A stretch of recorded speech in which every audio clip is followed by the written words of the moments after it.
In this book, Green gives example of Napoleon Bonaparte.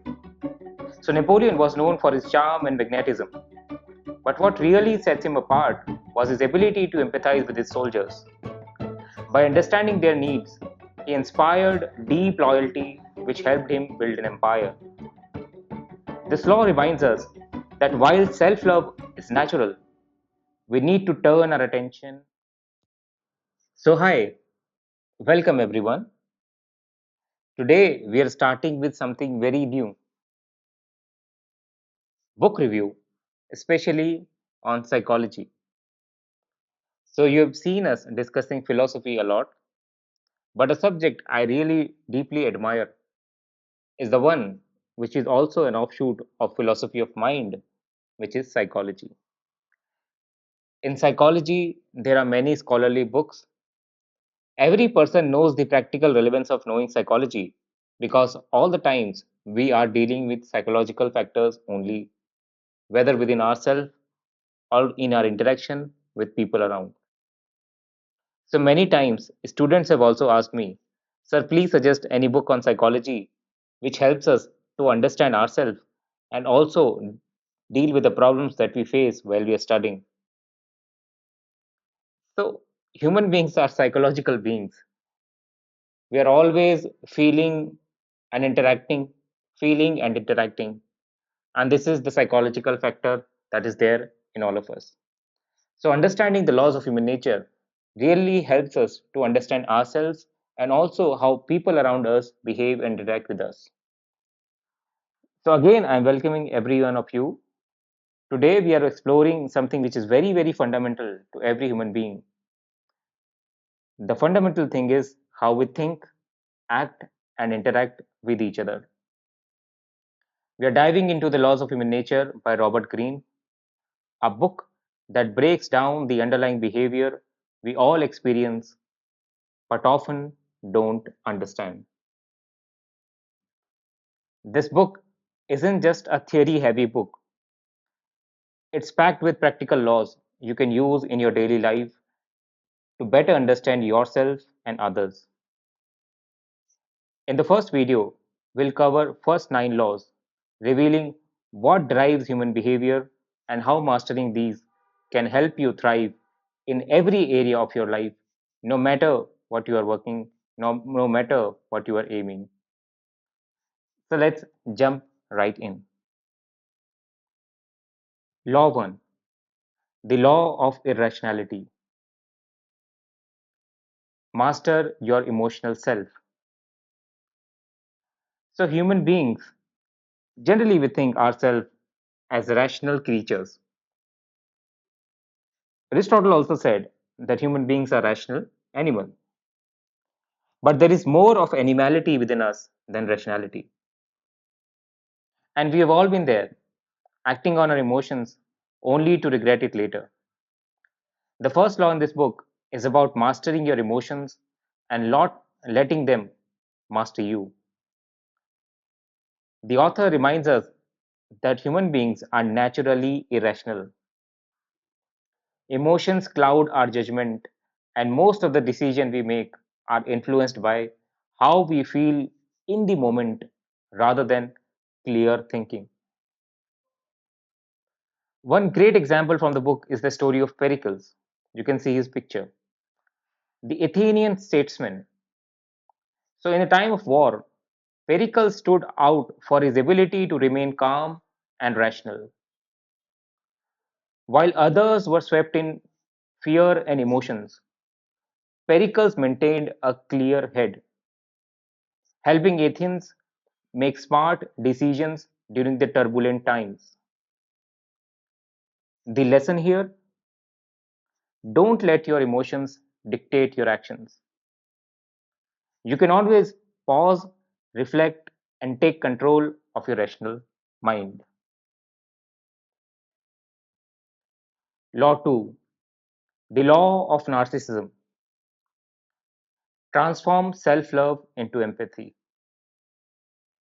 So let's face it, we all are a little narcissistic. We care deeply about how others sees us. We are often consumed with our own image. But Green points out that the key to dealing with narcissism and even our own self obsession is empathy. In this book, Green gives example of Napoleon Bonaparte. So Napoleon was known for his charm and magnetism, but what really sets him apart was his ability to empathize with his soldiers. By understanding their needs, he inspired deep loyalty which helped him build an empire. This law reminds us that while self-love is natural, we need to turn our attention outward. Empathy can transform relationships and help us influence others effectively. So we can use this narcissism to our own advantage and also dealing better with the people around us. Law 3, the law of role playing. Embrace your role. We all play roles in life, whether we realize it or not. See, at work, we play the role of professional. At home, we might play the role of a caregiver or partner. In your libraries, you are playing the role of a student. You're living in Old Rajendra Nagar or anywhere else. So Green here emphasizes that the ability to adapt and play our role well can be the difference between success and failure. Here he tells the story of Queen Elizabeth I, who mastered the art of role playing.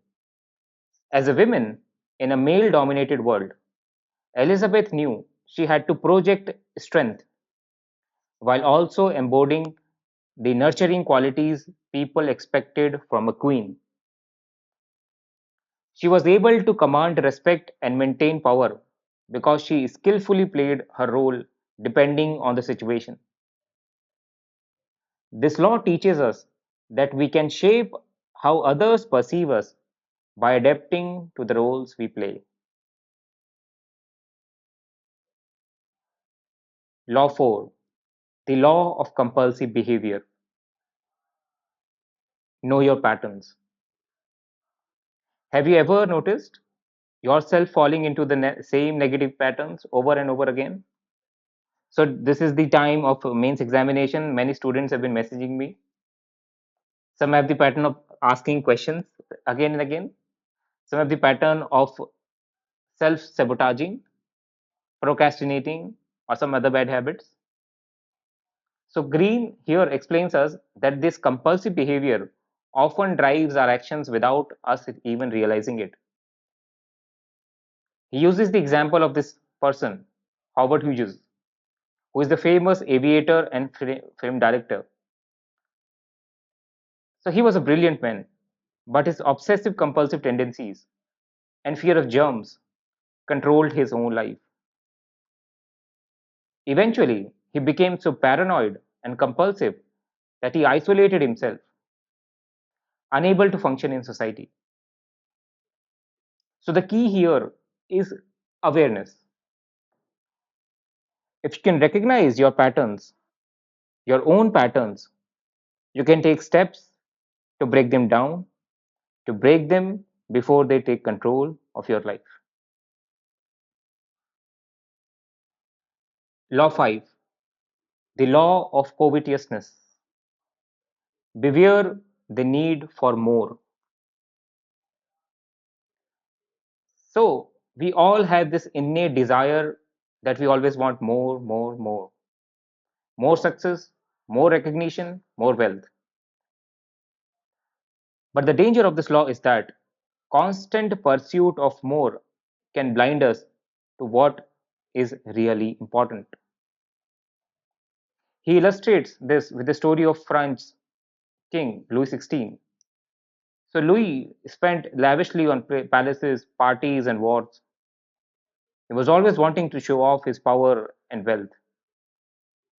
But this endless pursuit of more led to the downfall of his kingdom, leaving France in financial ruin. So the lesson here is to learn contentment.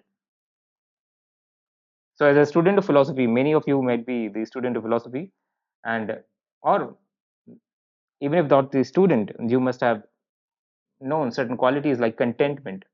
So the lesson here is to learn contentment. Wanting more is a natural human tendency. We should recognize it. It is a law of human nature. But unchecked greed can lead to disaster.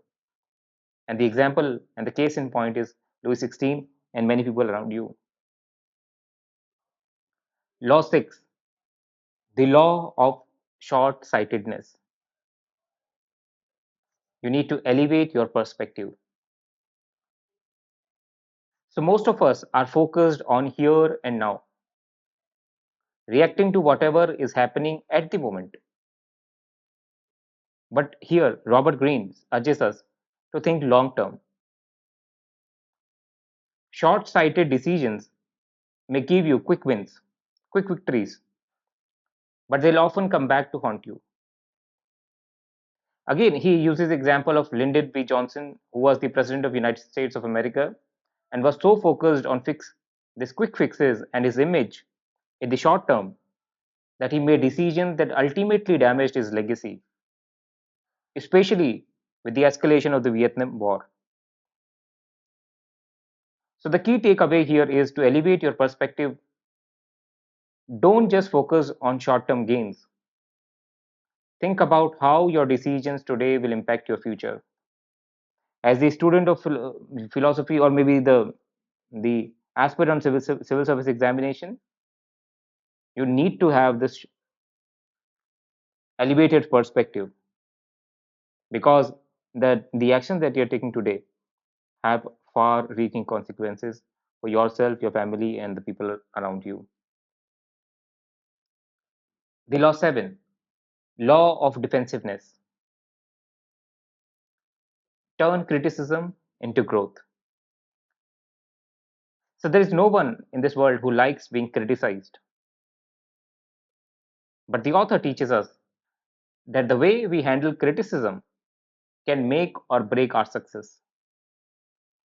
Defensiveness shuts down the opportunities for growth, while embracing feedback opens up new possibilities, new frontiers.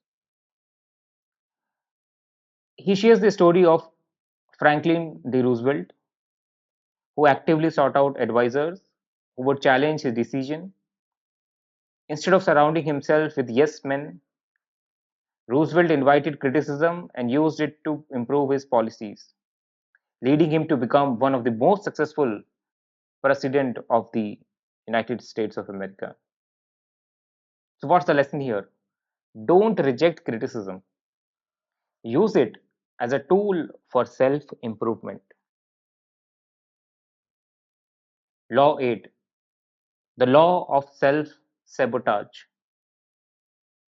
We need to confront our dark side. We often get into our own way. Very interestingly, he says, we often get in our own way.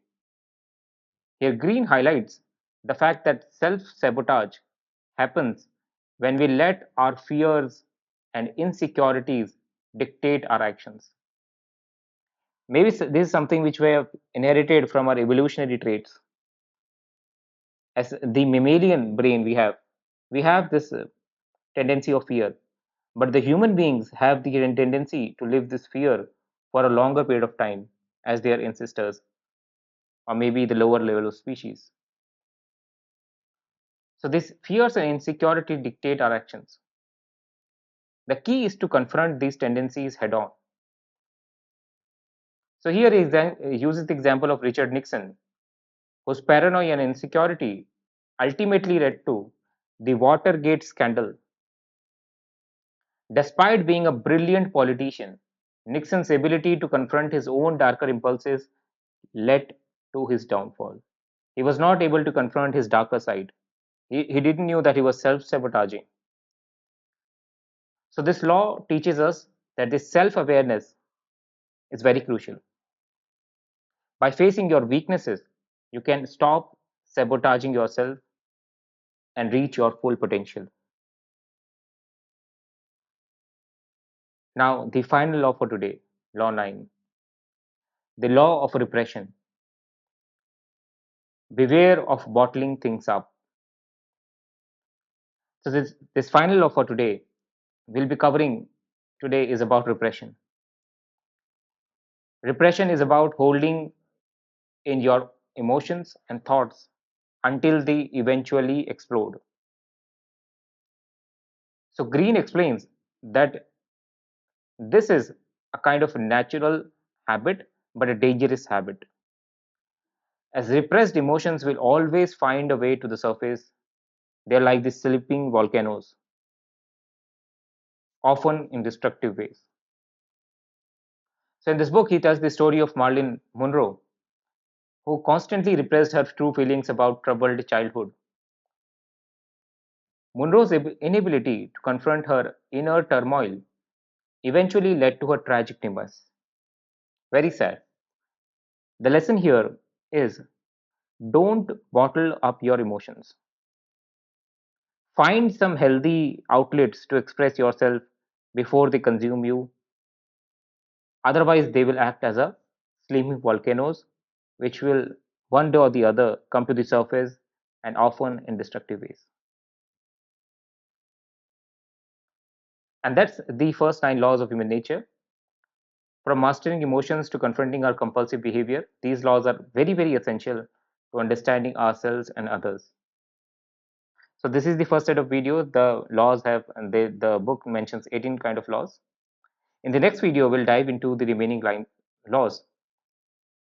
So it's a request, and definitely you should make sure that you subscribe and hit the notification bell and like our channel. And until then, remember one thing, and understanding human nature is actually the first step to mastering it. Thank you, and subscribe for part 2.